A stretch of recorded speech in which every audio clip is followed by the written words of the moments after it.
ce que tu dis là, Mm. quoi qu'on dise, tu rentres dans ce que t'aimes. Tout le monde te siffle, t'es underdog. C'est l'esprit bantou. C'est- C'est l'esprit bantou. C'est Après, pour revenir à l'épisode des espoirs, souvent on pense que cet épisode-là a gâché ma carrière. J'étais critiqué partout parce que voilà, ça devient national, tout le monde le sait, tout le monde en parle et tout, donc ça devient une affaire nationale. En fait, ouais, je me faisais siffler dans tous les stades, mais c'est là que j'ai dit c'est ma meilleure saison.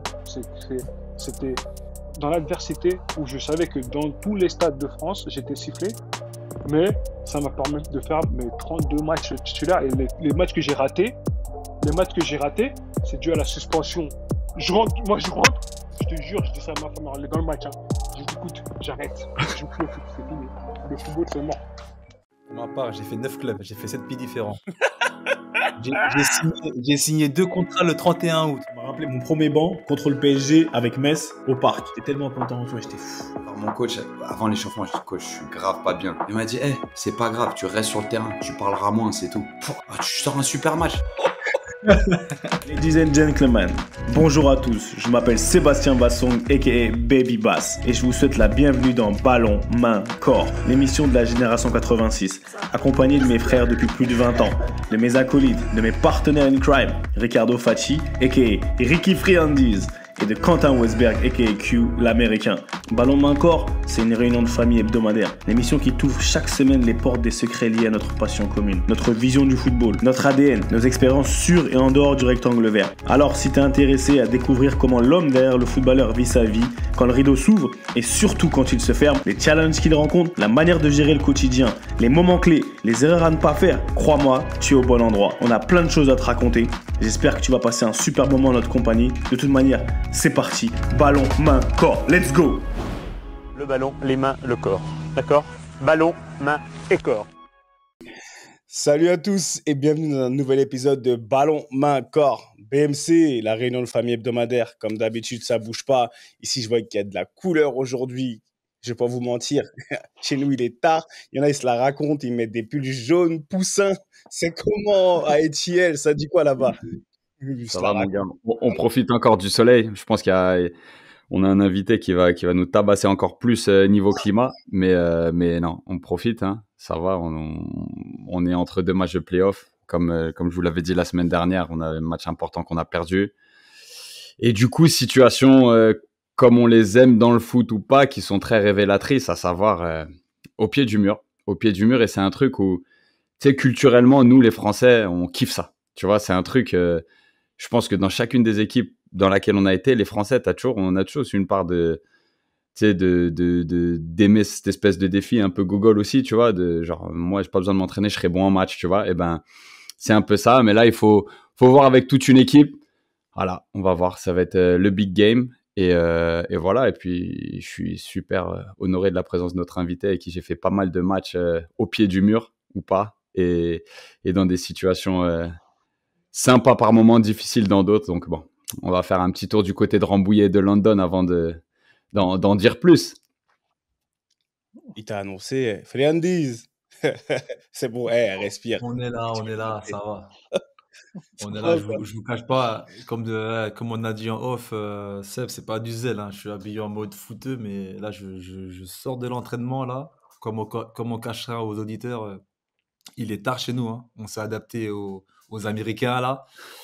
Donc, pour le coup, on fait l'épisode tard, il est tard chez nous, là, je quitte l'entraînement, je t'attaque, j'ai enchaîné. Et vu qu'on a un bel invité aujourd'hui, bah, je me tenais d'être là ce soir. Donc, on répond présent à l'appel. Et puis la douche, ça sera pour après le podcast. Aujourd'hui, c'est BMC la nocturne, tu vois.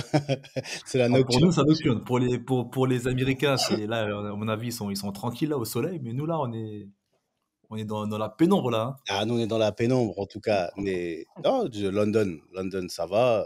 Tu vois, je viens de, comme on enregistre aujourd'hui lundi, je viens de voir la petite défaite des Spurs. Bizarre, première défaite. Tu vois, du championnat. Bon, c'était à 9. C'était un match bizarre. Bien commencé. Mais bon, c'est comme ça. À part ça, je vais pas vous mentir, ça va. Hein. Aujourd'hui, des bars. Franchement, des bars. Abby, ma fille Abby, elle est partie, elle a fait un match. Ricky, j'ai pensé à toi. J'ai pensé à Pourquoi? Elle a toi fait un match de quoi? d'un match de foot, juste en passant. Ah ouais? Elle a fait un match de foot avec son école.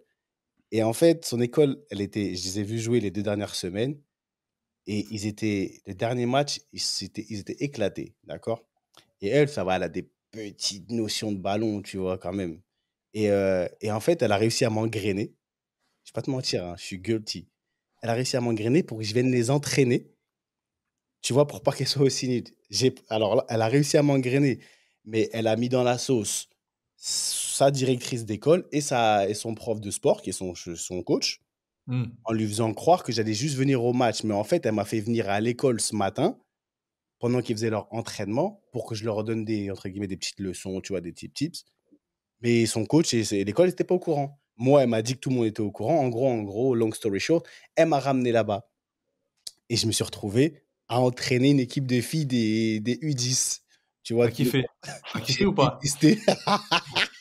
T'as kiffé ou pas? J'ai détesté. Arrête, arrête, J'ai arrête. détesté. J'ai pensé à toi. J'ai dit, ouais, déjà, t'as vu mes hanches et tout. Je devais mettre des plots au sol. Penser à une séance pour des petites 10 ans, frérot. Et en fait, c'est des débutantes. Vraiment, elles sont. Il y en a deux joueuses qui sont grave fortes. Une qui joue chez les Spurs et tout. Mais le reste, Abby, ça va.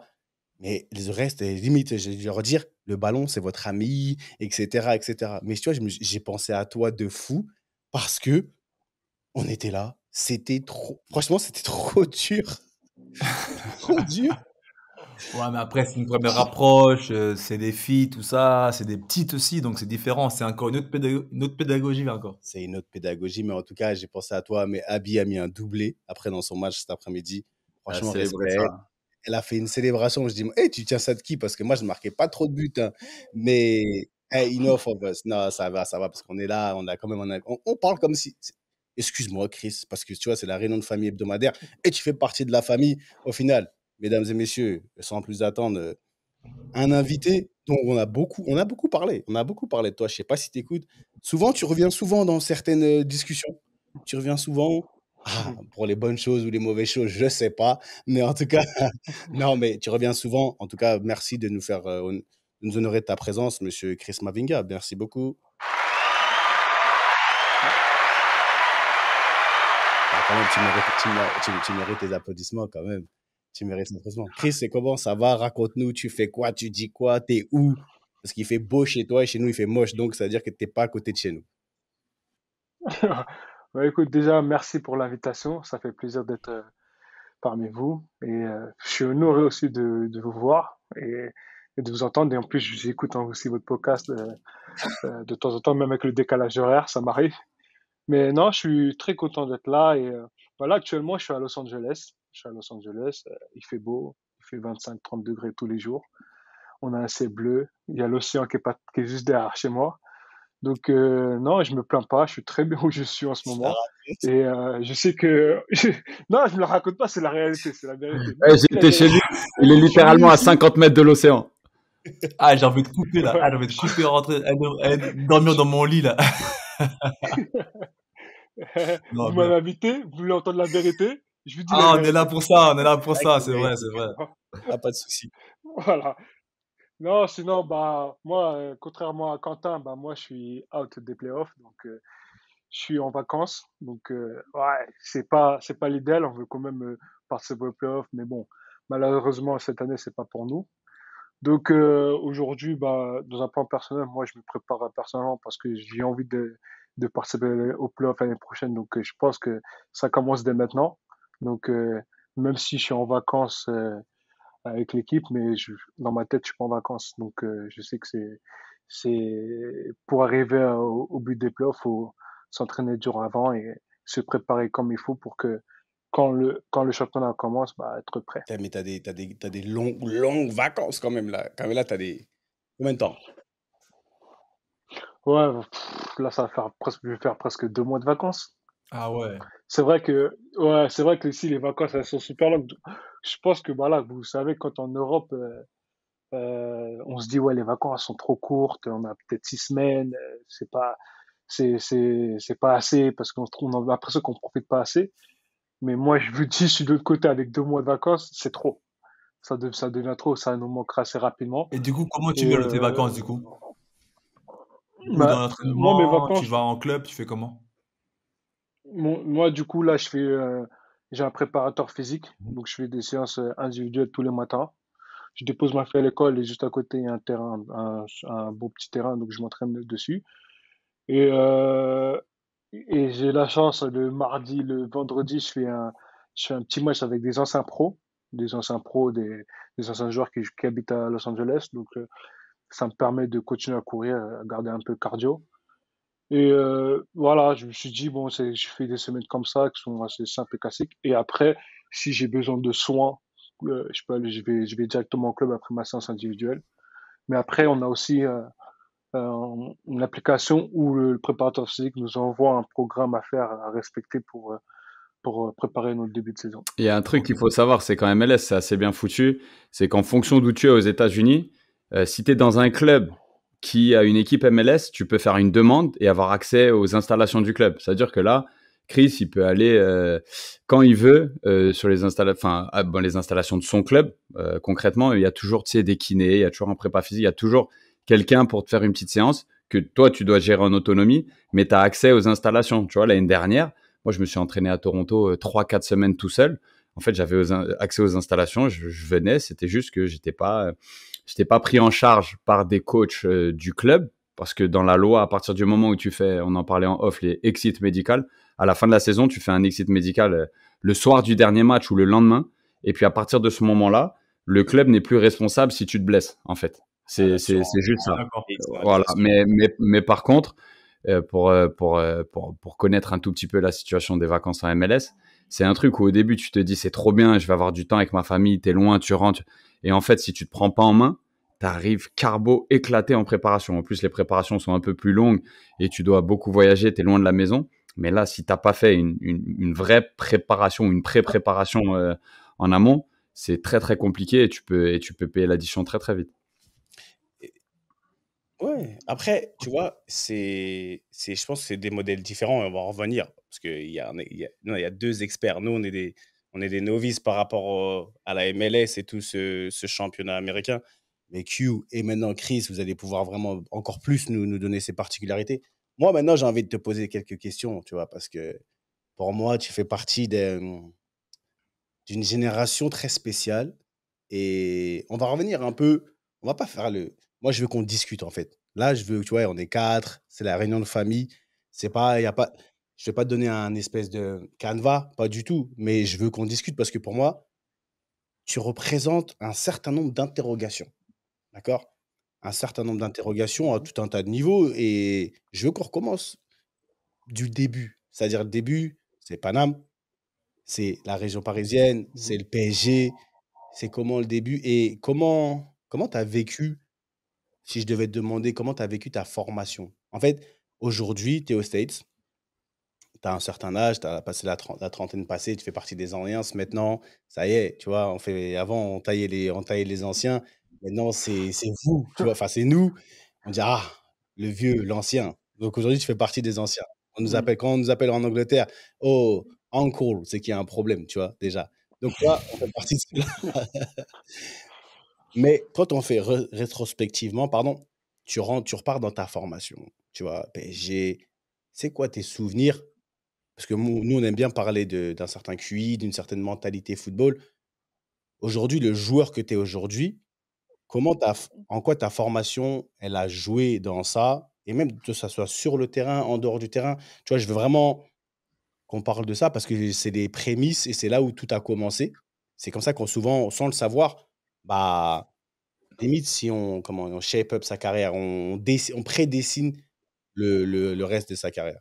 Donc, ouais, ramène-moi un petit peu à ce temps-là, s'il te plaît. Ramène-nous à ce temps-là. Bon, de toute façon, je vais même avant la formation. En gros, j'ai commencé le foot, je pense un peu comme tout le monde ici, très tôt, à l'âge de 6 ans. Après, je suis passé par plusieurs clubs amateurs, dont Koum-la-Vie, Moissy Cramaël C'est vers chez moi, ça. et Viry-Châtillon. Ouais, Viry-Châtillon, ouais, c'est pour ça que j'en parle. Ouais. Je sais très bien. 91, hein. 91, 117, c'est chez nous, ça. Sénart-Moissy, tout Voilà. ça. On connaît le secteur. C'est ça, C'est ça. Donc voilà. Donc après Viry-Châtillon, je suis recruté par le PSG. Et en arrivant au PSG, c'est vrai que ouais, mes 6 premiers mois au PSG, je pense que j'ai fait que de pleurer. J'ai fait que de pleurer. C'était ma première année au centre de formation. J'ai eu du mal à m'intégrer. T'avais quel âge? J'avais signé, j'avais 14 ans. J'avais 14 ans, je rentrais au centre. Moi, bah voilà, de passer déjà dans le monde, on va dire, entre guillemets, pro, bah, c'était un changement, un gros changement pour moi. C'était été très difficile. Donc, j'ai eu du mal à faire mes premiers pas au centre de formation. Et je me rappelle que je faisais chambre avec Brice Jadjedji à l'époque, qui jouait à Marseille, qui a joué à Marseille, J'ai etc. joué avec lui aussi avant Et ça. qui m'a, Ouais. ouais. Et donc lui, il m'avait beaucoup aidé pendant ce temps-là parce qu'on était en chambre ensemble. Il disait que de toute façon, c'était un passage obligé, que c'est vrai que c'est toujours difficile de rentrer en formation, de quitter sa famille et son entourage. Mais t'inquiète pas que ça va aller. Donc ces mots-là, ils m'ont fait du bien à ce moment-là parce que c'est vrai, moi j'avais signé à l'époque une année de convention. Donc vous savez, l'année où tu signes un an et après, si t'es bon, on te garde, on te prolonge. Si t'es pas bon, bah tu rentres chez toi. Et c'est vrai que à cette époque-là, ça avait déjà mis de la pression sur moi à mon jeune âge, parce que voilà, quand on rentre dans le centre de formation, on veut pas rentrer on veut pas rentrer chez soi. On veut continuer. En plus, bah, la pression de la famille qui te dit, ouais, bah, maintenant que tu es au centre de formation, les gens ils pensent que quand tu rentres au centre de formation, Pro tu vas déjà. finir pro. Ouais. Et voilà, tu vas finir pro. Et en fait, tu te rends compte que quand tu arrives au centre de formation, bah oui, dans ton club amateur, tu étais peut-être le meilleur, mais aujourd'hui, tu as des mecs qui veulent ils ont le même objectif que toi, et ils sont autant déterminés que toi, et ou plus même meilleurs que toi. Donc, tu te dis que là, je rentre dans un deuxième combat, dans une deuxième phase où c'est vraiment l'aspect mental qui va faire la différence, et se battre et de faire les choses correctement pour que je puisse accéder au grade. Mais, euh, ouais, moi, ça m'a pris 6 mois, on va dire, pour me mettre dedans. Et après ces 6 mois, je me rappelle, j'ai dit de toute façon, bon, voilà, j'ai rien à perdre, je suis ici. Euh, c'est, c'est déjà du bonus. J'espérais pas être déjà arrivé jusqu'à ce niveau-là, niveau de centre de formation. Et au final, j'y suis. Bon, bah, voilà, je joue et prendre du plaisir et n'essaie de pas regretter, quoi, à la fin. Donc, au moins tout donner et me dire si ça passe pas, bah, tant pis, au moins j'aurais tout donné et j'aurais fait le nécessaire pour y arriver. Et au final, parfois, bah, tu peux tout donner, ça passe pas, mais que la vie elle continue. Et dès que je suis passé dans cette mentalité-là, je pense que ça a accéléré même mon accession au centre de formation. Donc, je suis allé après rapidement. J'ai été sorti rapidement avec la CFA, avec l'équipe réserve, à ouais, 17 ans. Et à 18 ans, bah, je peux signer pro au PSG, mais je décide de signer pro à Liverpool. Pourquoi? Parce que moi, Pourquoi ça m'intéresse ça. bah, En fait, moi, ok, bah, d'abord, j'ai deux ouais. questions, Chris. C'est quoi les principales qualités qui ont fait que tu as pu émerger pour toquer à la porte des pros, ensuite partir à Liverpool? Et donc, du coup, ma seconde question, c'est pourquoi tu as choisi de partir à Liverpool aussitôt? Enfin, à ton âge. Bah, mes qualités, allez, bah, c'est toujours les mêmes. Après, je suis un joueur, on va dire rapide, agressif. Après, j'ai la chance d'être gaucher. Je pense qu'aussi ça a aidé le fait. Et en plus, à l'époque, bon, j'alternais entre l'axe central et arrière gauche en jeune. Mhm. Donc, toutes ces choses-là, peut-être, ont fait que ça a accéléré mon ascension en centre de formation au monde pro. Après, Liverpool, ça s'est fait parce qu'en fait, quand j'ai 17 ans, quand je commence à jouer avec l'équipe de CFA, il y a le recruteur de Liverpool à l'époque qui me contacte, qui vient me dire, ouais, nous on est intéressé pour te faire signer à Liverpool. Et moi, comme tout jeune de Paris, qui vient de la région parisienne, moi, mon objectif, c'était de signer pro au PSG. Mhm. Et, euh, et je me rappelle lors d'un match contre Rouen en CFA, à l'époque, c'était, comment il s'appelle le directeur sportif? Alain Laroche. C'est le directeur sportif à l'époque, c'était Alain Laroche. On perd le match 3-0. Il vient me voir. Il me dit, je comprends pas trop l'engouement qui est autour de toi parce que ce match-là, t'as pas été bon. Et, euh, et moi, bon, à l'époque, je dis, mais là, il me juge sur un match, quoi. Il me juge que sur un match. Moi, si, à Liverpool, et j'avais aussi des intérêts d'Arsenal aussi. Mhm. Et j'étais en équipe de France des jeunes. Mhm. Voilà, je voulais pas faire plus. C'était au maximum de ma catégorie. J'étais en 18, 19, j'ai fait toutes les catégories jeunes. Je dis, si ces mecs-là, ils ont de l'intérêt sur moi, c'est que, franchement, j'ai des qualités. J'ai un potentiel. Ils sont pas jugés sur un seul match. Ouais. Et quand tu as un directeur sportif de ton propre club qui te dit, ouais, moi, tu m'as rien montré, tu vaux pas vraiment tout ce qu'on dit sur toi. Je dis, mais ouais, on jouait Rouen à l'époque, ils étaient premiers au classement, c'était la meilleure équipe du championnat. Voilà, vous connaissez les réserves pro, si tu joues avec des jeunes, des moins jeunes, et quand tu joues en CFA, tu joues contre des mecs qui ont des fois l'expérience CFA, Ah ouais, bien sûr. Pas ils sont facile. calés en Pas CFA, facile. donc et moi, ouais, c'est pas facile. La CFA pour moi, j'ai l'impression que c'était le plus dur. C'était le plus dur pour moi. Et en plus, j'étais tout petit, j'étais frêle et tout, donc enfin bref, donc tout ça, voilà, passe. Et en fait, au moment on arrive aux négociations. Et là, je commençais déjà à m'entraîner avec l'équipe première et tout, mais je ne jouais pas les matchs, mais je m'entraînais avec eux. Au niveau de négociation, je leur ai dit, bah voilà, moi j'ai une proposition écrite de Liverpool, mais moi je veux me signer chez vous au PSG. Ils me disent, non, ok, tu sais quoi, on te propose le contrat élite. Je ne sais pas s'il existe encore ce contrat-là. Ah ouais, je vois le Contrat 3 élite, c'est 2 plus 3. Ouais, je pense qu'on l'a tous eu ici. Hein. On a tous été des. ouais, Ah non, moi je l'ai pas eu, Non? mais je Ah vois. bah oui, toi, ouais, grâce à ça, t'es parti à l'étranger, toi, en fait, Ricky.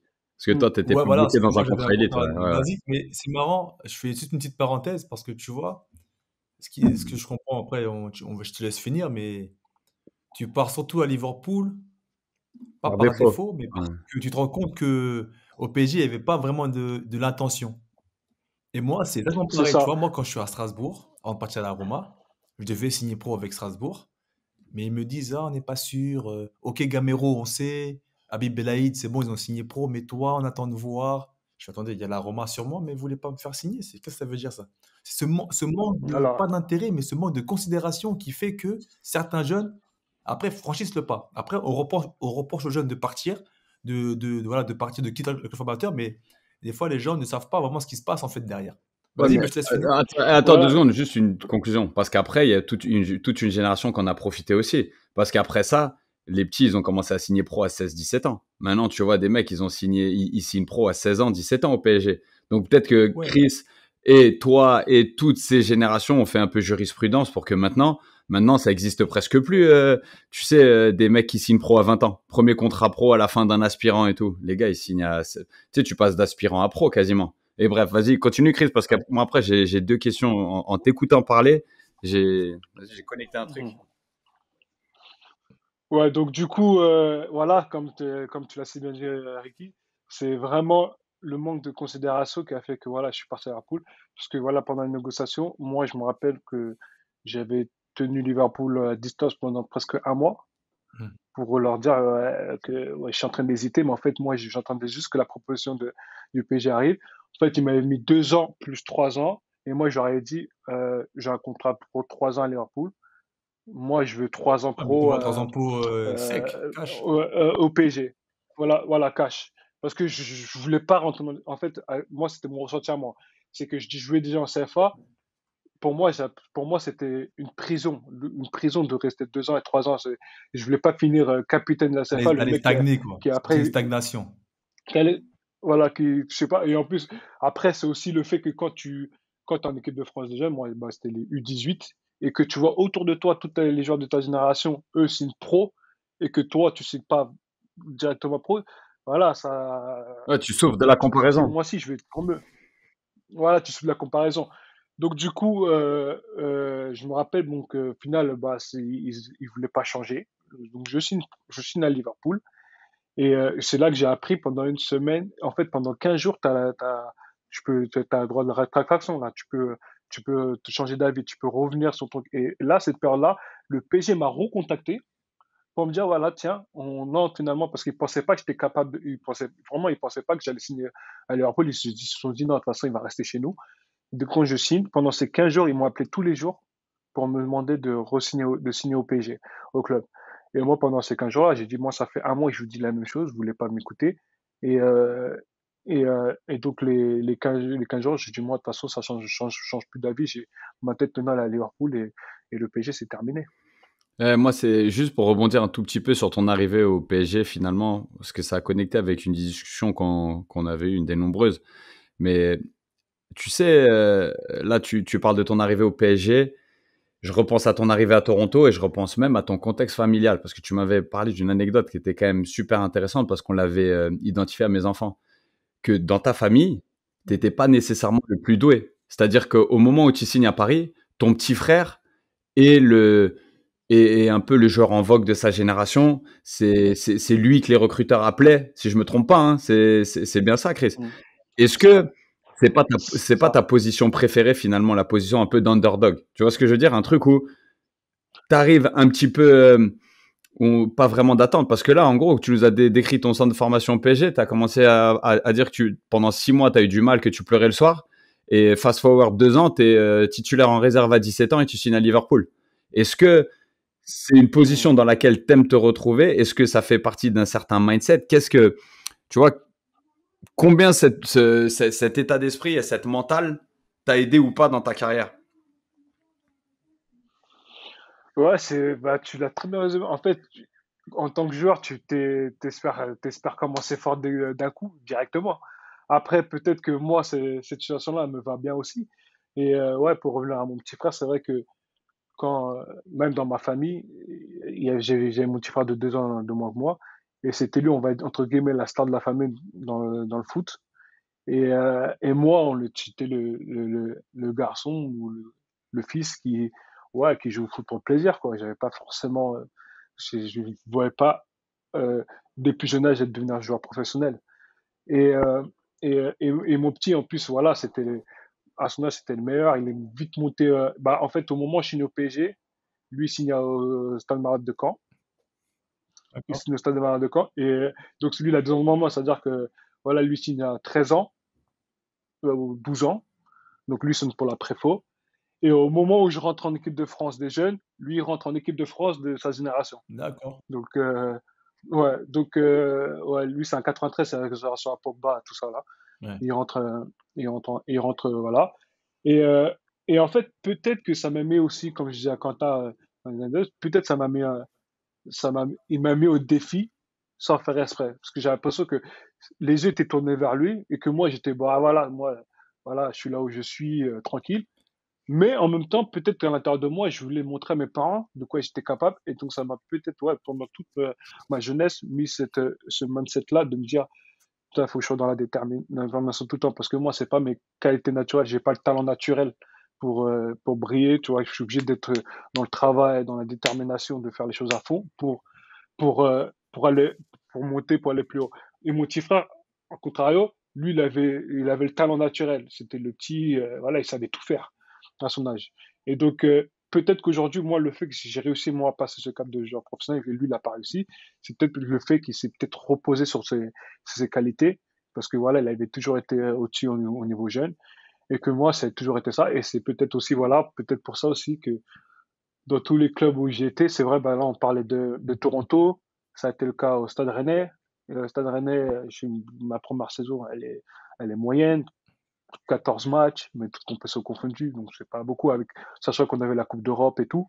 Donc, je joue pas beaucoup. Et la deuxième année, je fais 32 ou 33 matchs en Ligue 1.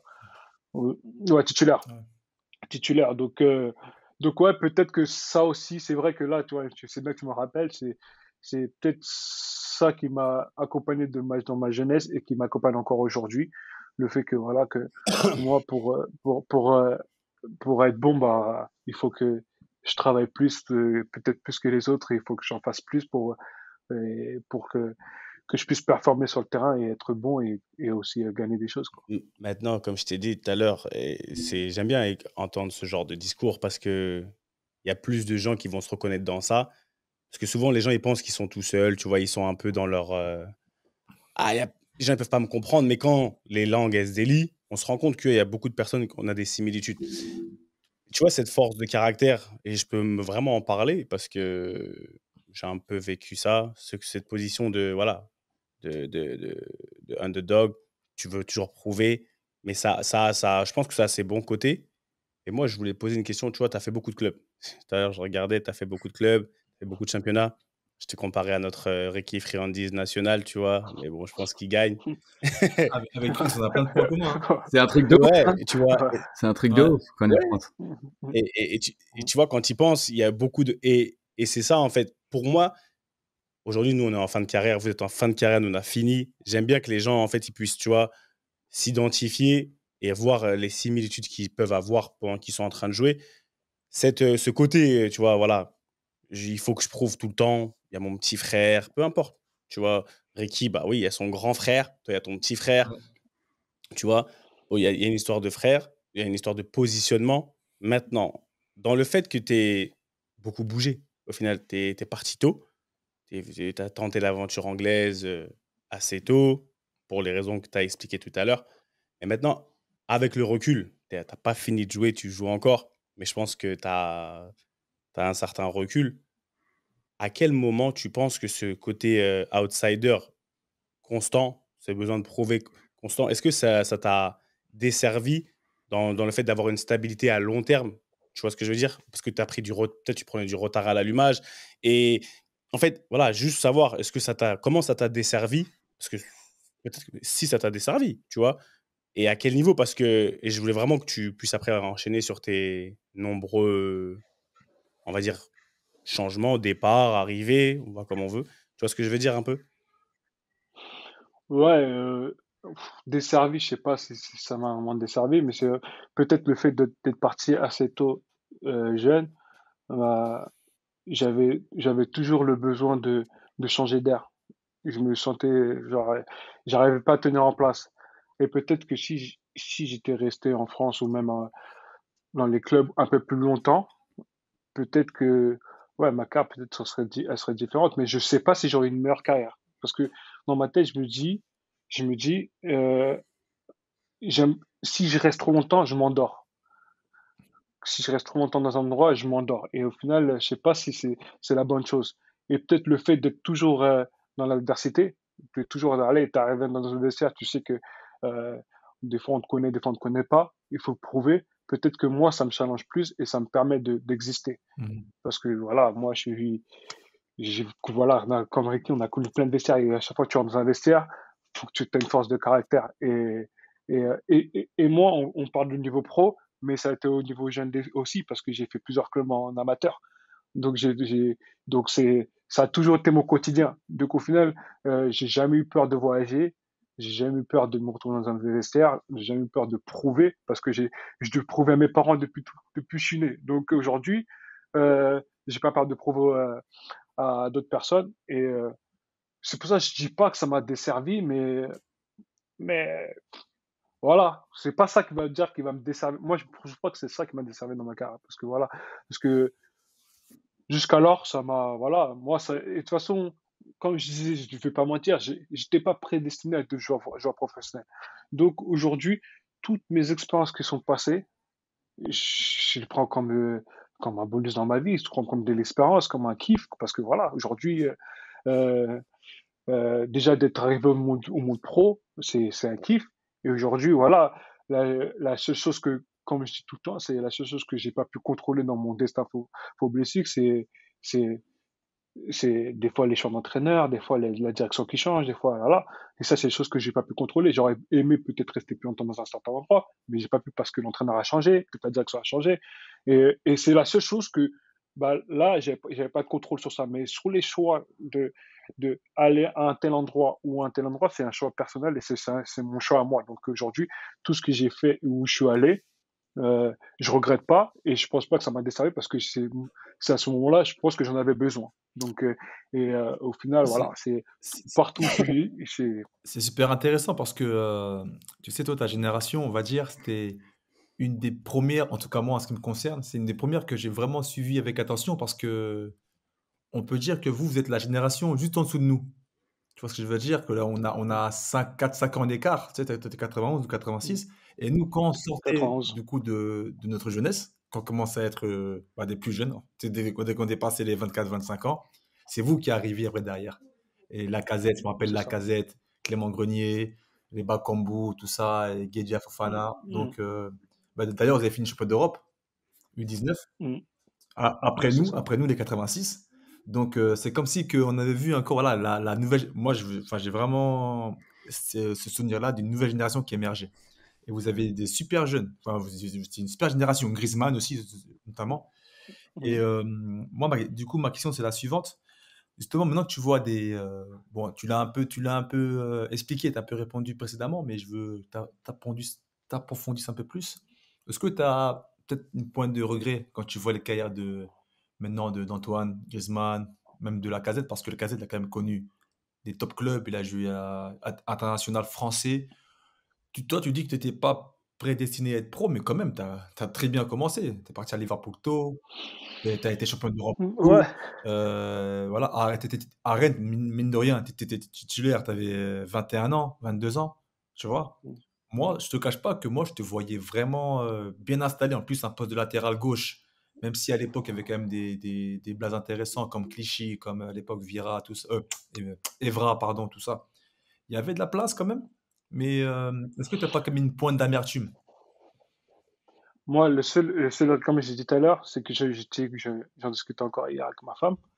Le seul regret que j'ai dans ma carrière, c'est que, comme je disais à l'instant, c'est que il y a des choses que j'ai pas pu contrôler. En fait, quand j'arrive à Rennes, et en fait, quand j'ai pas pu contrôler, c'est que j'étais on va dire, dans le truc du foot business. Où là, quand on joue au foot, quand on est jeune, on a 20 ans, on pense qu'au terrain. Hmm. Mais on sait pas que les clubs, il y a un investissement, que les gens, ils sont prêts à payer le prix pour te récupérer. Et en fait, voilà, moi, à Rennes, quand j'arrive à Rennes, voilà, je jouais titulaire, j'avais pas besoin de partir, je me sentais bien, j'étais dans mon club, j'étais à côté de chez moi, ma famille et tout. Et, euh, et en fait, au bout de 2 ans, de ma deuxième année de contrat, bon, il y a un changement de coach, c'était Fred Antonetti à l'époque le coach, et c'est Philippe Montagnier qui prend l'équipe, qui prend l'équipe, et qui arrive en pré-saison et qui me dit, Chris, moi, t'es mon arrière gauche numéro 1, il n'y a pas de souci, t'inquiète pas, moi, je te fais confiance, j'ai pas besoin d'aller chercher ailleurs, il n'y a pas de problème. Donc, quand tu as ce disque-là, quand tu as un nouveau coach, tu dis, bah, moi, de toute façon, je suis à Rennes, je suis dans un bon club, pourquoi, pourquoi partir? Hmm. Donc, moi, je me sentais bien, je ne voyais pas partir de Rennes. Et là, tu as le foot business qui rentre en compte. Et ça, c'est des choses qu'on ne contrôle pas. Et là, en fait, ce qui s'est passé, bah, après ce club-là, je suis parti au Rubin Kazan en Russie. C'est tu as le dirigeant, le vice-président du club du Rubin Kazan qui débarque à Rennes, sans le savoir, et qui dit, ouais, nous, Chris Mavinga, c'est notre priorité à gauche. C'est notre priorité à gauche. Combien vous voulez sur lui? Le club, là, les discussions, je suis pas encore impliqué. Je suis sur le terrain d'entraînement. Euh, Ils disent, moi, j'ai été récupéré de Liverpool à Rennes parce que j'ai fait Liverpool. Après, je suis parti prêter en Belgique. Et en Belgique, après en Belgique, je devais retourner à Champion aussi Liverpool. en Et là, Belgique, à hein? Rennes, ils sont ouais, champions en Belgique, ouais. Donc, prêté en Belgique. Donc, je reviens à Liverpool. Et là, t'as Rennes qui me récupère 1 million de Liverpool. Et 2 ans après, ils me vendent 5 millions.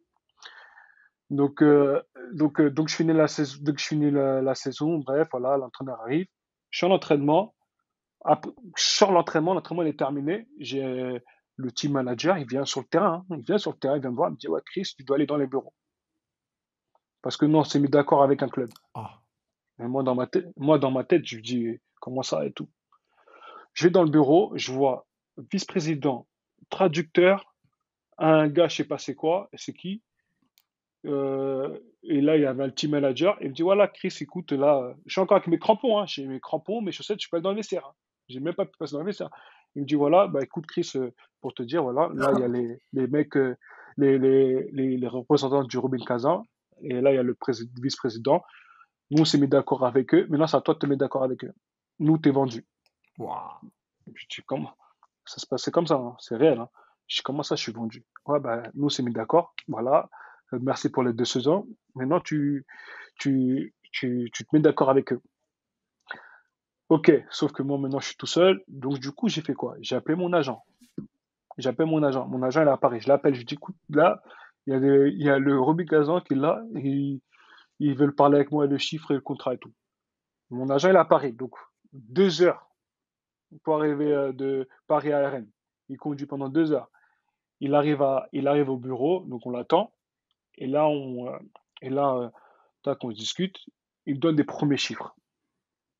Il me donne des premiers chiffres. Je dis, ouais, moi, pour ça, de toute façon, c'est mort. J'ai pas envie.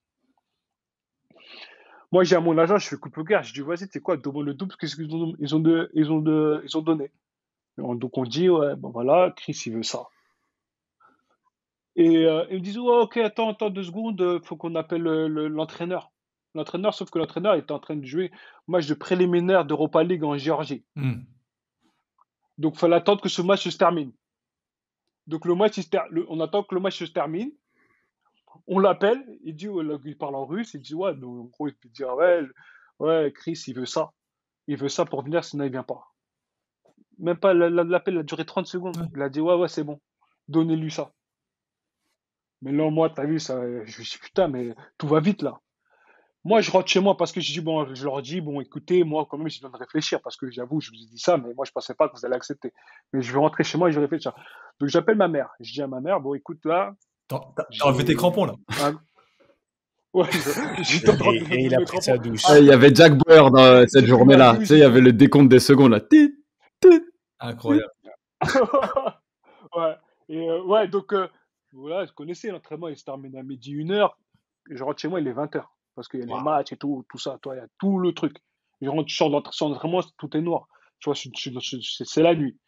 Je rentre chez moi, j'appelle ma mère, je dis, moi, écoute, là, j'ai un contrat, voilà, un contrat en or par rapport à ce que je gagne aujourd'hui.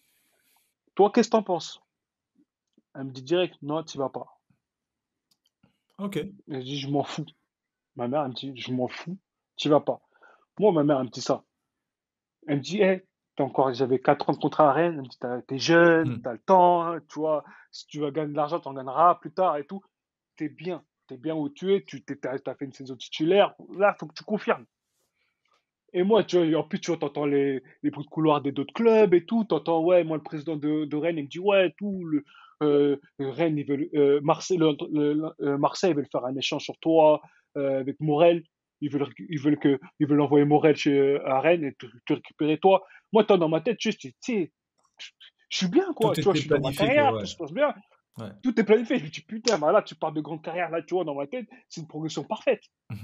Je me dis, ok, je rentre au club, ça c'était un vendredi. Le week-end, il y avait match. Ils m'ont dit, Chris, côté, tu joues pas le match amical, on joue contre Nantes en amical. Tu joues pas le match parce qu'on a peur de te blesser, on a peur que tu te blesses. Le lundi, je reviens au club, je leur dis, écoutez, je vais à Stade Rennais, je vais voir le directeur sportif, je sais plus c'était qui, je sais plus comment il s'appelle. Je lui dis, ouais, écoute, finalement, moi, j'y vais pas. J'y vais pas envie, j'y vais pas. Je pense que j'ai envie de rester ici. Et là, il me dit, ah non, ça se passe pas comme ça, hein. Tu dois partir là. Nous, c'est mis d'accord. Là, on a déjà contacté la gauche qui arrive là. C'était la gauche 80 de Toulouse. Ah, comment ça s'appelle? Non, Toulouse. Taban? Bondo? Non, Aubé? Non, pas Non, c'est pas qui? Lucien Aubé? Aubé? Non. Avant. Non, c'est un 80. Lucien Aubé, c'est un ancien. Non, ça va me revenir. Après, c'est lui qui jouait à. Ah, Cheikh Mbengue. Après. Cheikh Mbengue. Voilà, Cheikh Mbengue. Voilà, ça allait me revenir. Voilà, c'est lui qu'ils recrutent.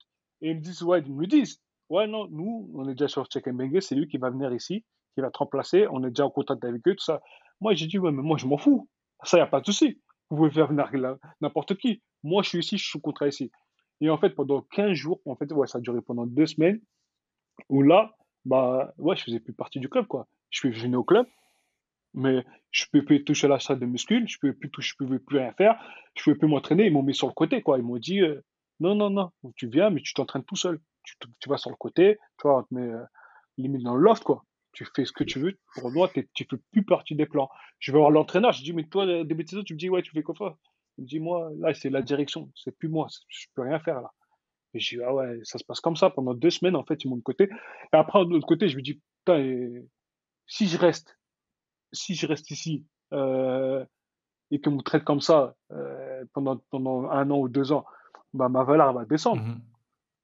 Et de l'autre côté, j'avais un club, Rob Gazal, qui faisait la Coupe d'Europe, qui Gros figurait bien dans le contrat. championnat. Gros contrat et qui figurait bien dans le championnat russe. Et l'entraîneur, pendant ce temps-là aussi, qui m'appelait, qui m'appelait tout le temps pour me dire non, moi, quand tu viens ici au club, tu es notre numéro 1, t'inquiète pas, ça va bien se passer, il n'y a que des étrangers dans l'équipe, tu n'auras pas de problème d'adaptation, t'inquiète pas, on a des traducteurs, tout, tu vois, il me disait tout. Mais quand même, tu vois, moi, j'étais pas au début chaud, mais voilà. Et après, quand j'ai vu la situation, Ah, ils t'ont elle eu à avançait l'usure. pas, elle avançait, ouais, il m'a eu à l'usure, voilà, il m'a eu à l'usure. J'ai dit, bon, écoute, de toute façon, au Rubin Kazan, bah, ça reste un bon club de Russie. Je joue la Coupe d'Europe, j'ai dit, bon, d'un côté, j'ai encore la visibilité de me faire montrer en Europa League parce que voilà, je vais jouer l'Europe et c'est un club qui a quand même assez bien figuré en Coupe d'Europe. Donc je me dis, je vais peut-être faire un parcours et peut-être que voilà, ça va bien se passer. Donc c'est pour ça qu'au final, je suis parti. Là, c'était contre mon gré, mais là, c'est vraiment le foot system qui m'avait voilà, un peu à C'est l'usure, ça. qui m'a mis dedans. Et là, Ouais, c'est ça. Chris, attends, t'allais dire, mais Chris, en fait, c'est un invité témoin. Foot business, ça a été un de nos sujets. Money move, et c'est là-dessus que je vais revenir. Un de nos sujets, et cela dit en passant, il a beaucoup de clubs comme Ricky, mais il a tout fait avec un seul agent. C'est fort, ça, quand même. C'est fort. Il a fait ouais, tout avec un agent. Mais ce que je veux dire par là, c'est que voilà, pour enquiller un tout petit peu, maintenant avec le recul, au final, t'es poussé foot business, voilà, tu te sens un peu, t'es mis dans la situation où le club voulait te mettre, où le Stade Rennais voulait te mettre, à savoir, tu pars parce que là, t'as une valeur marchande, on n'en espérait pas tant, c'est un super move pour nous, toi, il y a l'appât du gain aussi. Avec le recul, même si là, comme tu le décris, il n'y avait pas vraiment d'autre solution, mais ce money move, mm, qu'est-ce qui t'a apporté et qu'est-ce qui t'a enlevé? Non, mais déjà, avant de répondre, c'est bien de rappeler que, tu vois, c'est pas que les joueurs, des fois, qui font C'est ça, non, mais le décor est grâce entre planté. guillemets, pour en venir à leur fin, tout ça. Tu sais, il y a les clubs qui font aussi des dingueries pour vendre leurs joueurs, pour les faire partir, tout ça. Et là, comme tu as dit, c'est un vrai témoignage, tu vois. Donc, vas-y, je te laisse continuer. ouais. Non, mais c'est vrai parce que toujours, parce que après, voilà, tu es victime de ça. Dès que la presse française qui t'attaque dans tous les sens, qui te dit, bah, le mec, il pense pas au foot, il pense qu'à l'argent. Mais la réalité, que quand tu essaies d'expliquer que moi, j'ai pas voulu partir, que même ma mère m'a dit, parce que je paye d'une famille riche, mais ma mère qui dit, ouais, je m'en fous de ce qu'il te propose, mais tu dois rester ici. Ça, c'est des discours on met de côté, quand on veut pas entendre, on laisse pas, voilà, le jour, la seule ticket que tu as, c'est Chris qui est parti pour l'argent. Mais aujourd'hui, si je dois prendre le recul sur voilà, ce choix-là, ouais, bah, aujourd'hui, pour dire la vérité, ça m'a mis bien financièrement, ça m'a permis de sécuriser beaucoup de choses pour ma famille et, et assez rapidement. Et après, au final, sportivement, c'est quoi, je dis ça parce que j'en parle encore avec ma femme, mais c'est vraiment, sportivement, on me dit, ouais, tu aurais pu faire meilleure carrière, c'est vrai, mais après, dans la cage, c'est comme je dis souvent, il y a des bons joueurs qui n'ont pas la chance de devenir professionnels et t'as des joueurs qui sont pros qui n'ont pas la chance de la carrière, d'être là au bon moment, au bon endroit, quand il faut. Moi, qu'est-ce qui se passait, c'est qu'en Russie, moi j'étais jeune encore, l'entraîneur qui me recrute, il avait fait 11 ans au club, c'était le patron, le boss là-bas, et au bout de 6 mois, il se fait virer. Et au bout de 6 mois. C'est-à-dire, moi, j'arrive l'été, mercato fin d'été, août, en décembre, il se fait virer. C'est les choses que, voilà, comme je dis, les choses que je regrette, c'est que ces choses-là, tu contrôles pas. Mm. Tu contrôles pas. Et quand tu as l'entraîneur qui arrive après, vous connaissez, l'entraîneur, il y a des entraîneurs, il ne veut pas voir ta tête. Il dit, il t'a pas vu jouer, mais il te dit, toi, je veux pas toi, je veux pas toi, je veux pas toi. Et ça a été le cas. L'entraîneur qui est arrivé juste après, il m'a dit clairement, moi, je veux pas toi, je vais me faire pousser un russe. Ah, mais tu vois, Chris, tu vois, comme tu l'as dit, depuis tout à l'heure, tu répètes le seul regret que tu peux avoir. Et quand je t'écoute parler, je comprends pas pourquoi ça serait un regret. Parce si tu n'as pas de contrôle dessus, moi, j'aurais des regrets sur les choses que j'aurais pu faire. Tu vois ce que je veux dire? Des choses sur lesquelles tu peux avoir un impact et que tu n'as pas fait ou que tu aurais pu mieux faire. Là, on peut parler de regrets. En fait, quand je te dis ça, pour un peu te remonter, parce que je trouve que le seul regret, à ce niveau-là, je préférerais que tu me dises que tu n'as pas eu de regret, parce que quand c'est hors de ton contrôle, tu peux faire ce que tu veux, tu vois, tu peux pas avoir d'impact dessus. Donc, mais maintenant, ce que Q il a dit, et ce que tu as dit depuis le début, je t'écoute parler, au final, c'est limite si c'était écrit pour toi.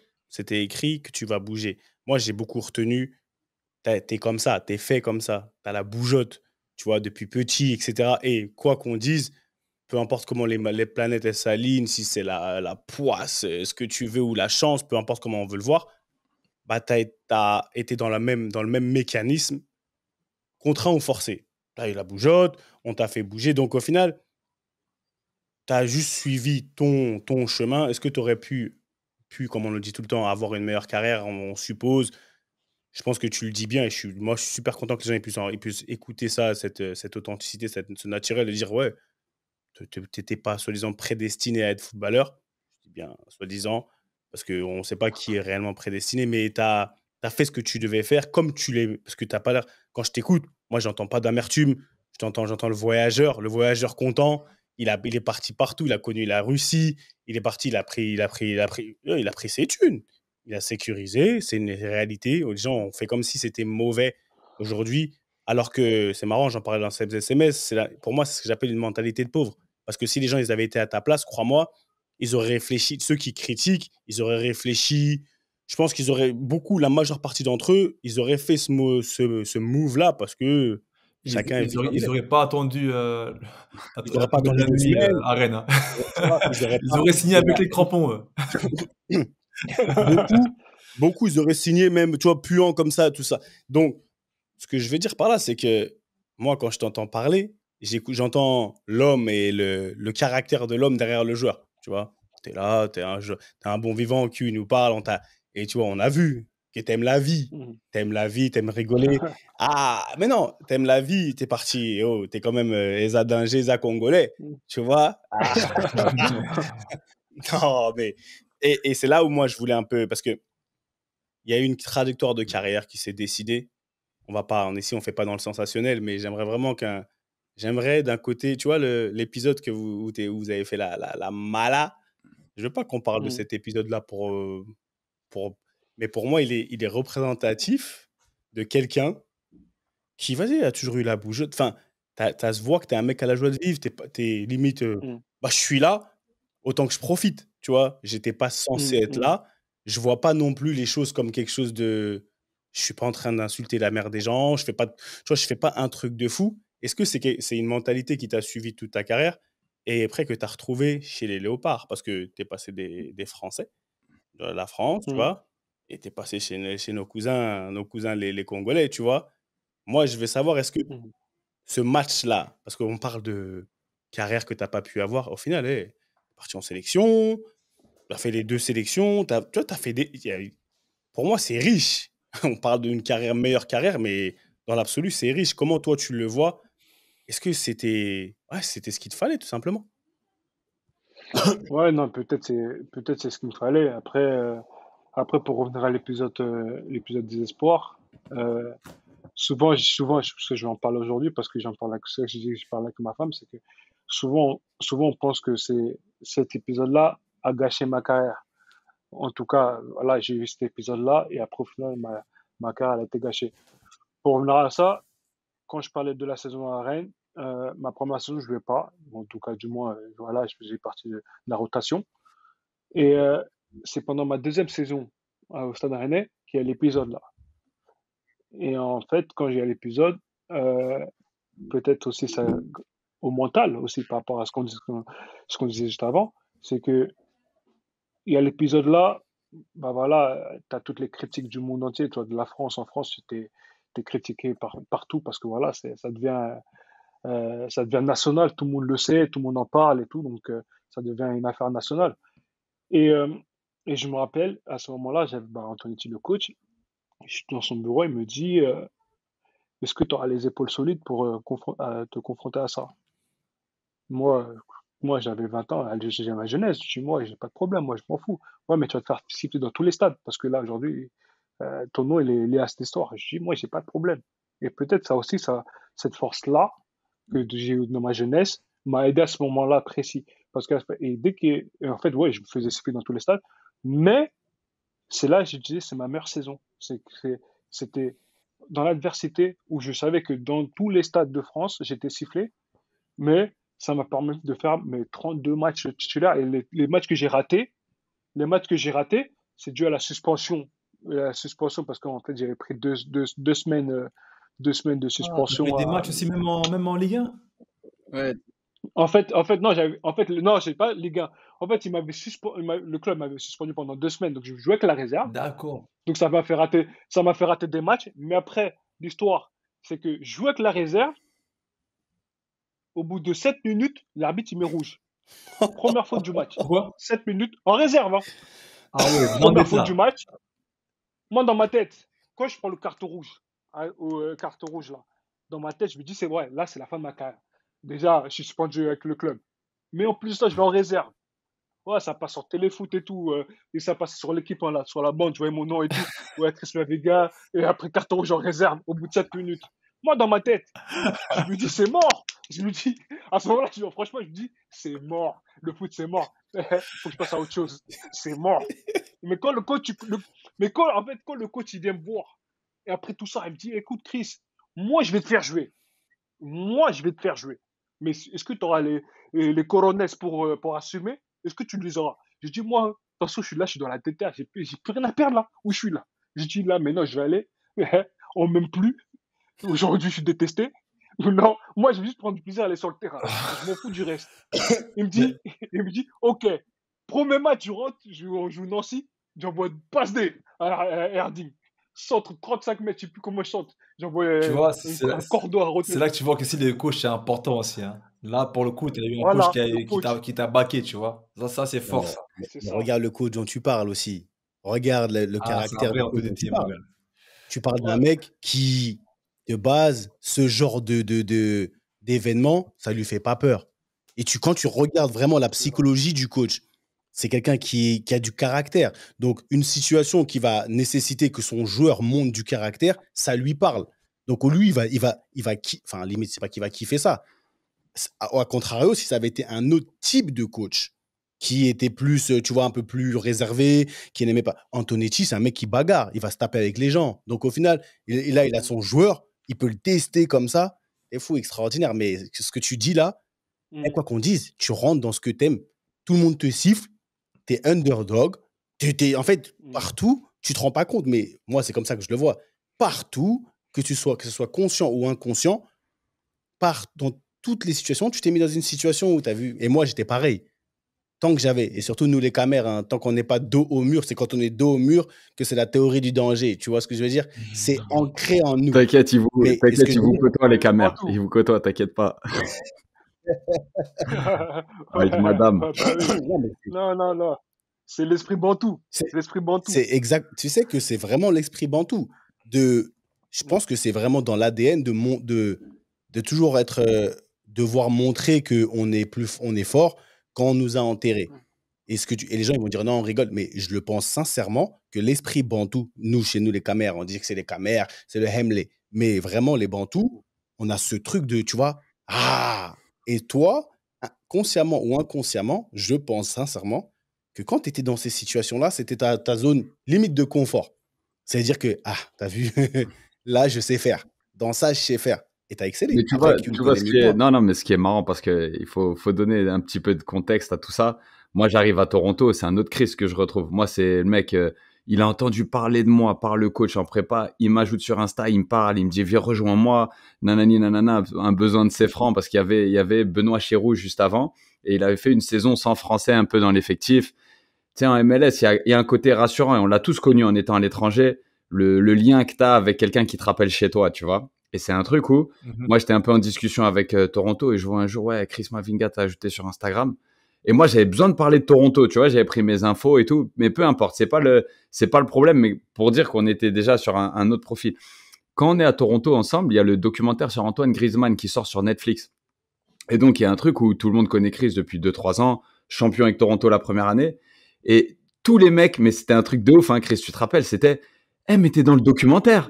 Ah ouais, mais l'événement là de Antoine Griezmann, et c'était un peu comme si tout d'un coup, ah ouais, t'as côtoyé lui, oh, big respect. Tu vois ce que je veux dire? C'était pas le côté comme en France où tu traînes une réputation, parce que moi, de l'autre côté, formé à 3, Quand je reviens, t'es avec Chris, c'est un ouf. Tu vois ce que je veux dire? Il me parle du Chris de 20 ans, alors que la même situation aux États-Unis, c'était, t'as été exposé à ce niveau-là, à ces joueurs-là, et c'est dire, peut-être que ça explique aussi le côté, Chris, il a été plus à l'étranger et sans doute plus confortable à l'étranger. Pourquoi? Parce que la mentalité française lui convenait sans doute moins aussi. Tu vois, il y a un côté, exporter la mentalité française, et nous, on se l'est souvent dit. On s'est dit, nous, fais-nous jouer les finales. Combien de fois on s'est dit ça, Chris? Mais nous, en playoff, il n'y a pas de problème. Mais nous, au pied du mur, il n'y a pas de problème. Nous, on va répondre présent quand, culturellement, c'est vrai que il y a peut-être un peu moins de répondants ici, tu vois. Et quand il y a ce documentaire sur Griezmann qui est sorti, c'est comme s'il avait grandi. Alors qu'on parle de lui dans le documentaire de Griezmann pour l'effet de la mala qu'on a évoqué.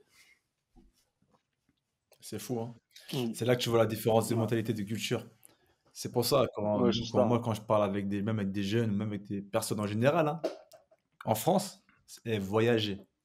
Allez voir ce qui se passe de l'autre côté de l'Atlantique ou de la Manche, tout ça, c'est incroyable. De toute façon, vous trois même, vous êtes mieux placés pour le savoir, hein. En fait, nous quatre, on est un peu des produits de ça.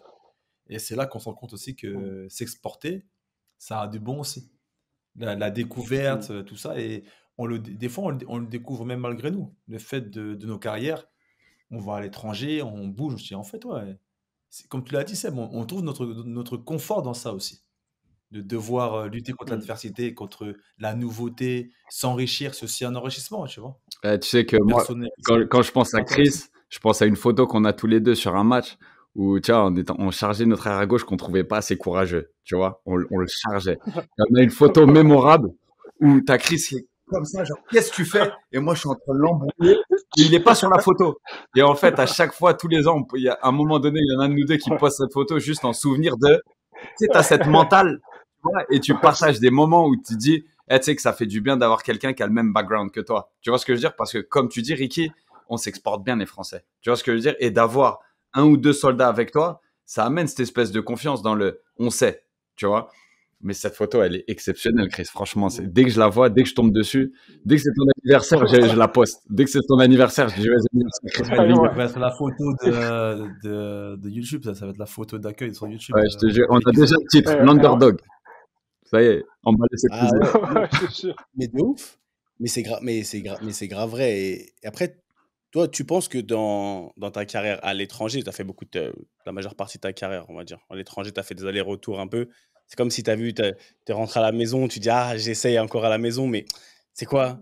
Vas-y, laisse-moi me barrer, tu vois. Ouais. J'essaye, j'ai envie de rentrer à la maison, parce qu'on aime tous la maison, mais au final, tu te sens peut-être plus à la maison à l'étranger.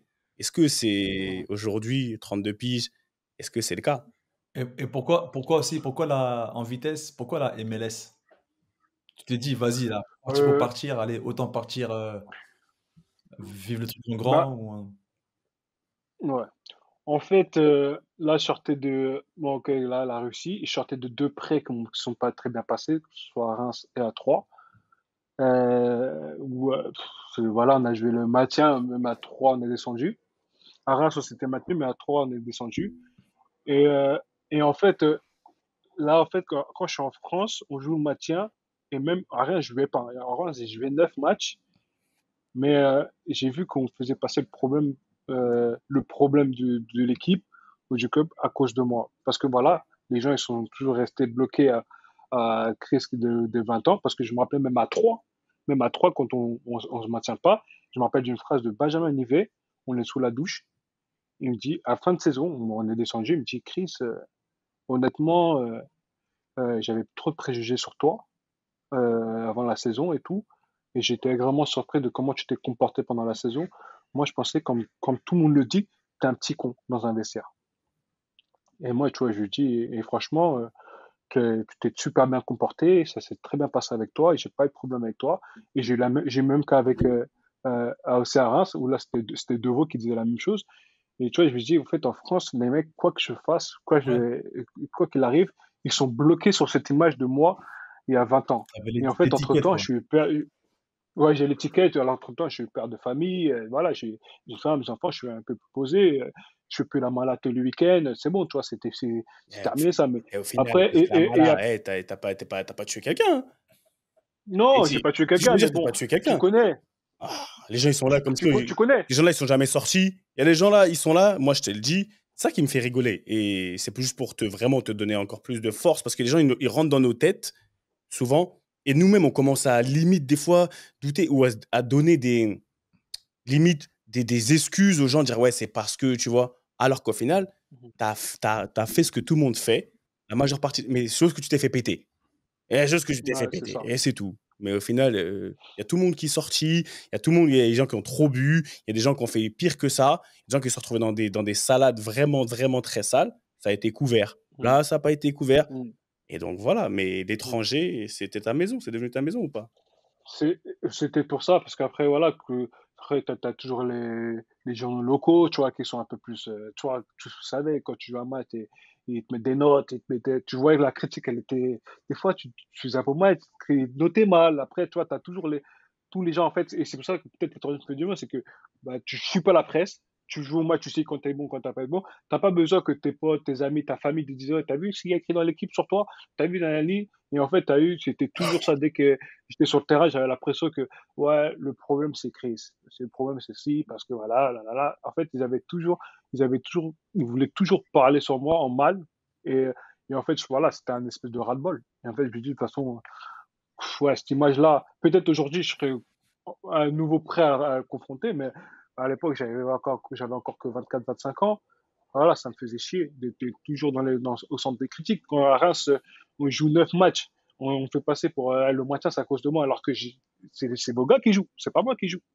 Moi, je joue pas. Je rentre de temps en temps, tu vois, je joue un match sur deux et voilà. Enfin bref. Et donc, quand j'arrive à l'étranger, je me dis, bah, de toute façon, ce qui s'est passé en France, c'est voilà. Tu vois, moi, la seule chose qui me rappelle quand je suis à l'étranger, c'est mon coup de pied en Belgique sur Casella, Ah, quand je je me me coupais dis, sur la ouais, tête. ouais. C'est ça que je voulais dire. Ouais, Frère, quand t'as cassé Ouais. ça, ouais. Je me rappelle. ouais. Donc, quand j'arrive, sur ça, on parle de ça, mais on parle pas de Chris Lamala, Chris il sort en boîte, Chris tu vois, tout ça là, c'est Chris, il me différent. fait penser à Gara en Je douce. rigole, Quentin. À Gara, tu sais, tu fais une demi-bêtise, t'as la meilleure intention du monde et ça prend des proportions. Tu te rappelles, Gara, je te jure, il pouvait sortir sur la pointe des pieds. S'il y a un mec qui se faisait cramer, c'était lui. Tout le temps. Mais c'était un truc de fou. Et tu sais, des fois, c'est un peu comme ça et du coup, bah, tu manges un peu ton pain noir et c'est comme ça. Et du coup, la MLS? Ouais, et donc du coup, je me rappelle, bah, mon agent, donc je retourne en Russie. Donc je retourne, parce que je suis encore sous contrat avec la Russie. Là, je parle c'était deux prêts. Ouais.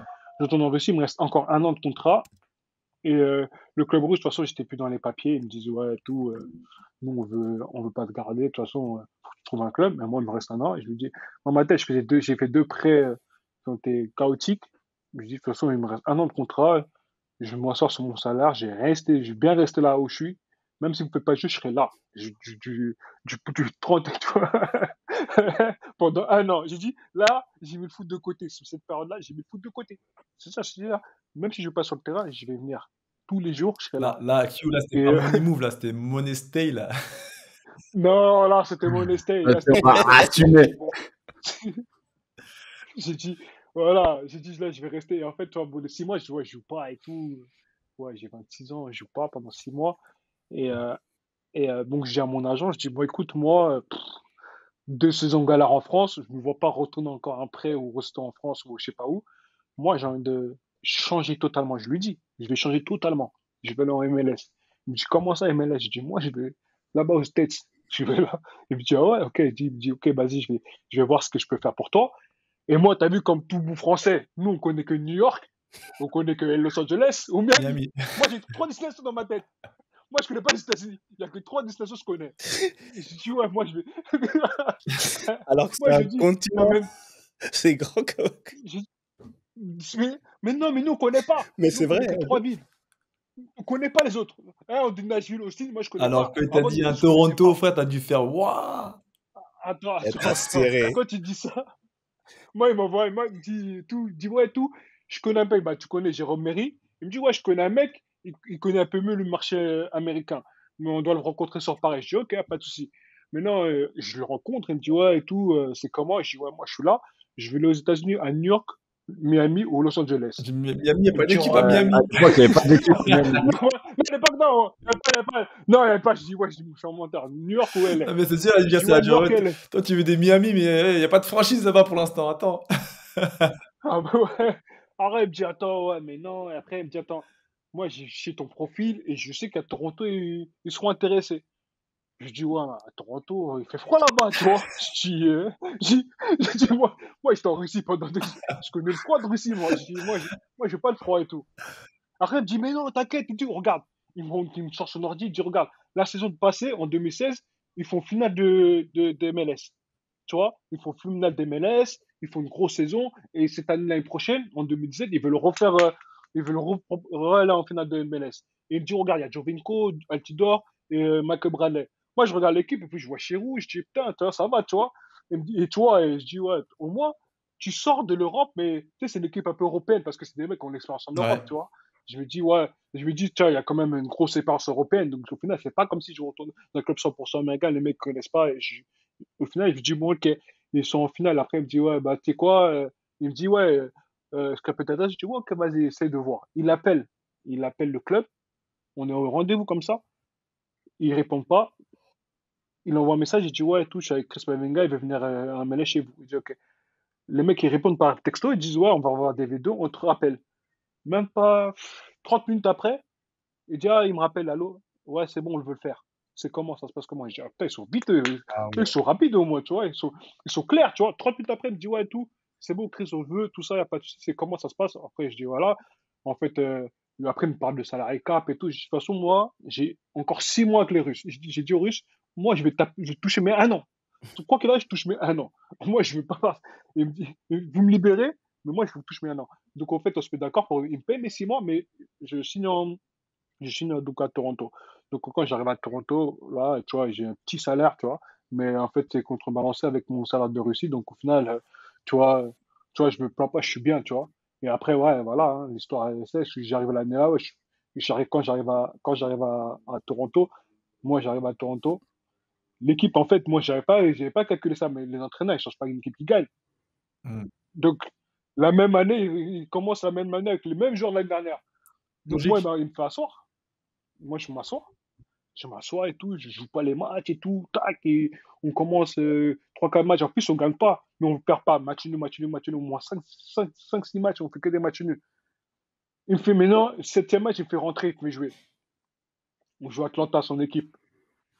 La tête dehors, on joue Atlanta, bah, le petit, là, Miron, là, qui est à Newcastle, là, qui court. Ouais.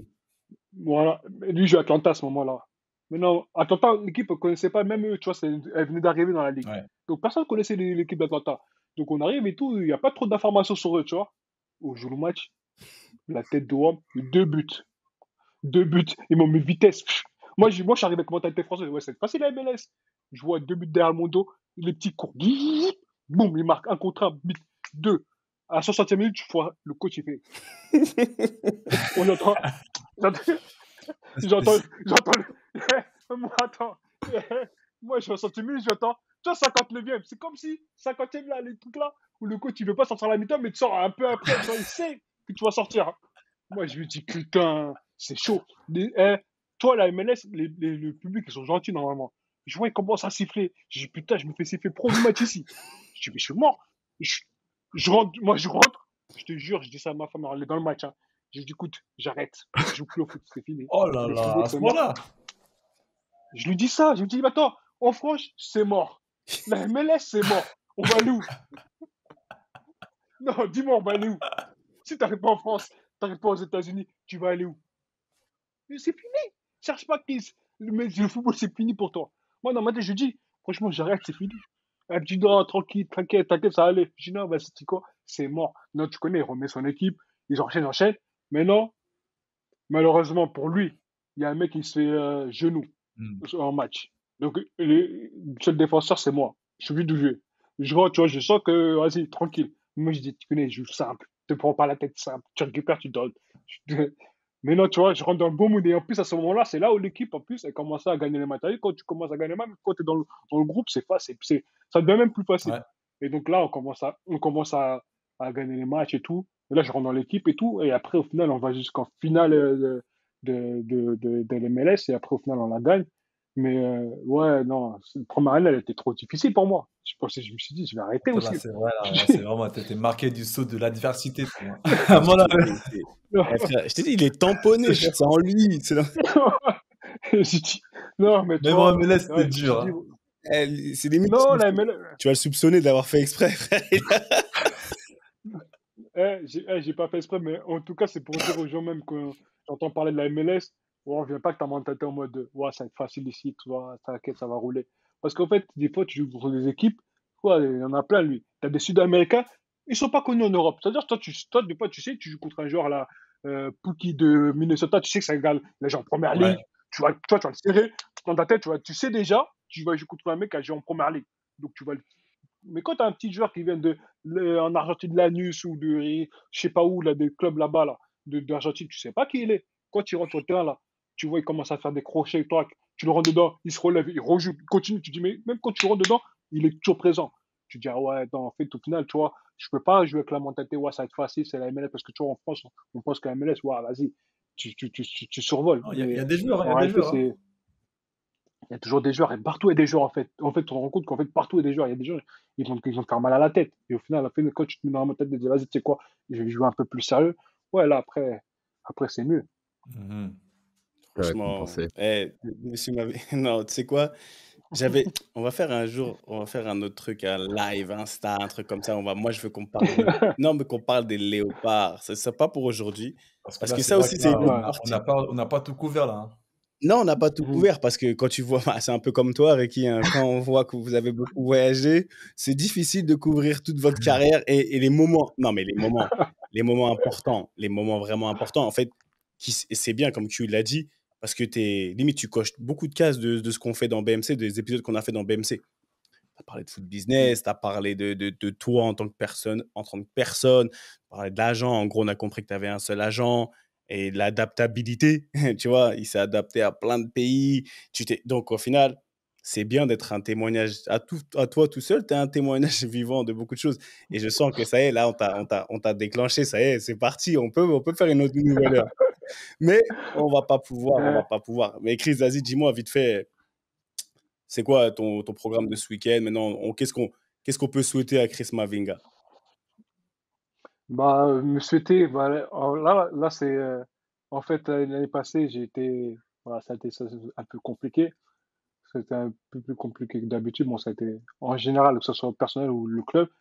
Mais l'année prochaine, je suis en mode mission. C'est un mode rédemption. C'est-à-dire que, voilà, là, on va dire, je suis un peu dos au mur, on me reste dans le contrat, mais je suis déterminé à montrer ma vraie valeur. Donc, du coup, là, vous avez une avant-première. C'est-à-dire que on fera le même épisode l'année prochaine au même moment et voir si la saison, elle a été Bon, c'est vraiment, bon, comme on dit, là, vu comment tu parles, là, tu vas être champion l'année prochaine. Ça y est. T'es MVP et tu gagnes le titre, là.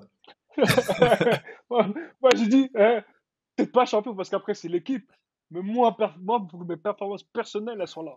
Ok, c'est C'est pour clair. ça que, C'est c'est enregistré. pour ça qu'au début, voilà, c'est pour ça qu'au début du podcast, je disais bien, ouais, moi, ma saison, elle commence maintenant. Elle commence pas quand la saison elle commence, elle va commencer maintenant. C'est pour ça que là, ce que vous voulez me souhaiter, c'est une bonne saison, d'être en bonne santé, tu vois, voilà. Et après, moi, je vous donne rendez-vous, euh, peut-être pas maintenant, parce qu'après les playoffs, en tout cas, le plus longtemps possible, mais on fera le même podcast et vous allez voir où j'en suis. Et comme ça, on verra si vraiment j'ai un Thanksgiving mental. 2024, le rendez-vous est pris. Voilà, Le le rendez-vous rendez-vous est est pris. pris. Là, tu as parlé. Eh Dieu, il a parlé. Vous avez entendu.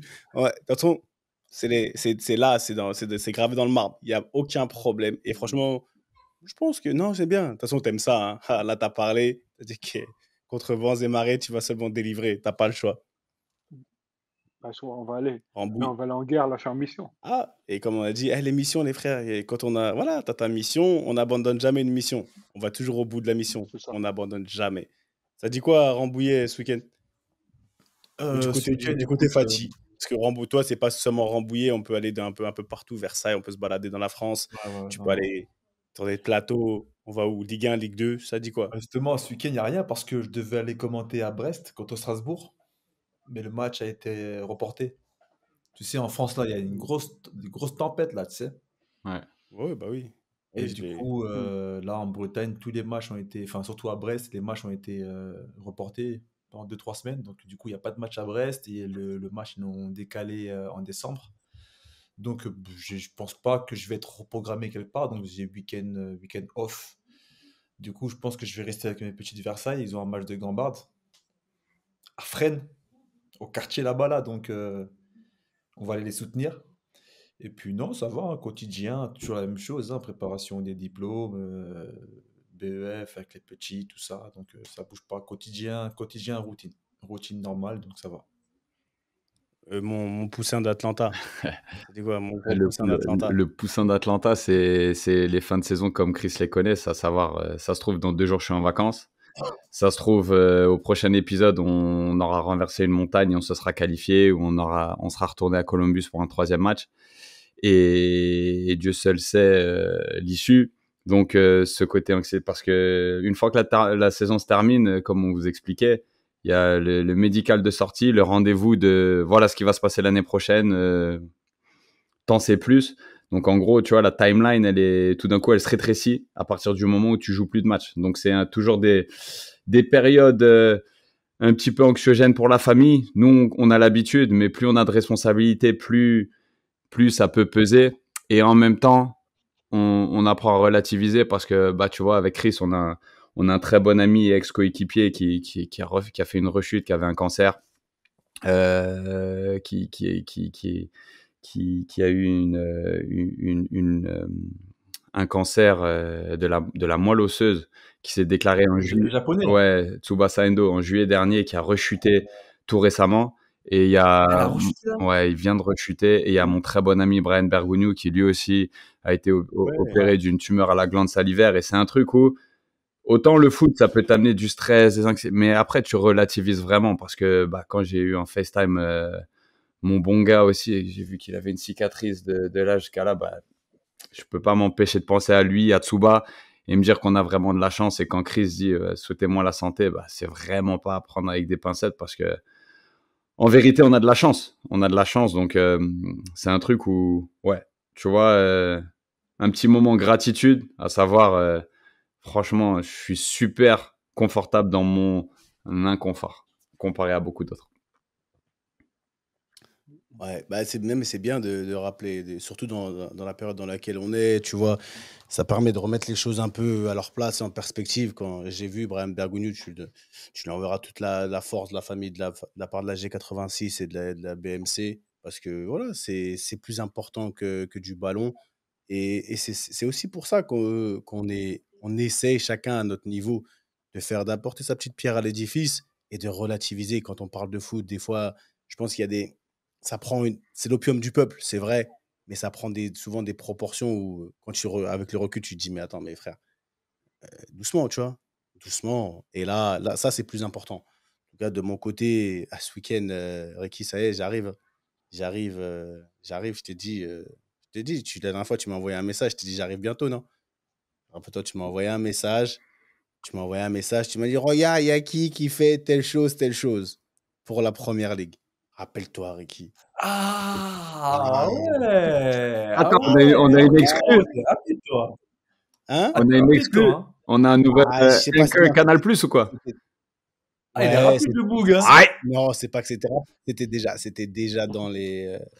Quand tu m'as envoyé le message, c'était déjà prévu. Tu vois, c'était déjà Ok, prévu. d'accord. Non, c'était déjà prévu. Donc, ouais, non, ce week-end, je vais quitter. Je prends mon petit Eurostar. Pour le week-end, je serai sur Paname. On va venir travailler un peu à la française. Et tu sais quoi, sincèrement, j'ai limite une appréhension de parler français. Là, je parle français comme ça, mais quand en mode travail, analyse, tu vois Ouais, ce que je je veux vois ce dire? que tu veux dire. Ouais. Donc En toi, le mec mode de analyse, ça veut London, dire que. tu vas venir à Paris parler Ouais. Première Ligue. Ok. Ouais, exactement. Moi, le London Boy, je vais venir à Paris parce que apparemment, tu vois. Bon, attends, on sait jamais entre moi. Par la grâce de Dieu, si rien ne se passe entre-temps. Mais ouais, normalement, c'est ça qui va se passer ce week-end. Après ces SMS, au calme, tu connais. On travaille, on Bien avance sûr. et on va essayer de bien parler français, de bien représenter, tu vois, la G86 et BMC. Et voilà, tout simplement. C'est ça. Donc, Ah bah, c'est non, carré. Hein? On va suivre ça avec attention. Sur ça avec Non, attention. tranquille. Et un grand merci à Chris. Non, Hein. calme. Un grand merci à Chris parce Non. que, tu vois, de la même manière qu'on disait il y a 2 semaines, tu vois, entourez-vous de vos gars, tu sais, les moments qu'on a partagés nous jeunes et tu vois, le truc d'être 25 ans après encore aussi proche et tout. Bah, tu vois, dans le foot, il y a les trophées, il y a tout et il y a les moments que tu gardes. Et franchement, on aura partagé des bons moments en tant que coéquipier, Chris. Il y a que les montagnes qui se recroisent pas. On sait pas si, vas-y, moi, avec le temps, ça se réduit quand même parce que j'ai pas des masses d'années devant moi. Mais on aura partagé des bons moments sur en dehors du terrain, vraiment. Des plus difficiles aussi. Et ça, on pourrait en faire tout un autre épisode d'anecdotes. Mais voilà, c'était un plaisir de t'avoir, mon gars. Et bah voilà, un grand bonjour à la famille et tout le bonheur du monde à vous. En tout cas, moi, merci. Hein, merci de m'avoir invité. Bah ouais, moi, j'attends l'invite pour l'Insta Live. On va parler encore. On va faire. Non, on va faire live. Là, on va faire anecdotes et questions-réponses, tout ça. Là.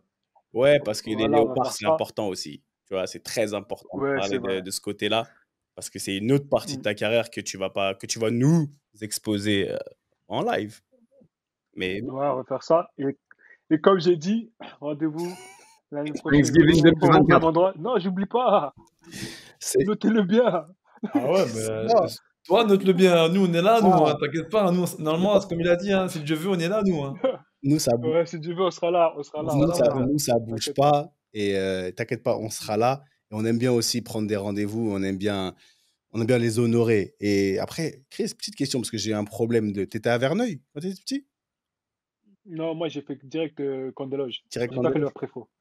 T'étais pas à Verneuil, parce que dans tous les cas, genre, tu vois, quand les gens du PSG qui pouvaient pas venir à Clairefontaine, ils étaient à Verneuil. Nous, on était à Clairefontaine. On avait notre illustre surveillant, Monsieur Ravio, et entraîneur des gardiens. Quand on faisait des bêtises comme toi, tu vois, des fois, nous, on faisait des petites malas dans la forêt. Tu vois, c'était pas les mêmes malas, mais on avait des malas, on avait des opérations panthère noire dans la forêt de Clairefontaine. Et quand on se faisait attraper, parce que des fois, on se faisait attraper, on avait cette phrase de Monsieur Ravio qui disait Monsieur Fati, Monsieur Bassong, Monsieur Westberg, Monsieur Loussaef, Monsieur Belaïd, Monsieur Djabi, Monsieur Dembélé, Monsieur Ben Arfa, basket par cas, allez hop, vous tournez. C'était Ballon Main Corps. À la semaine prochaine, on est ensemble.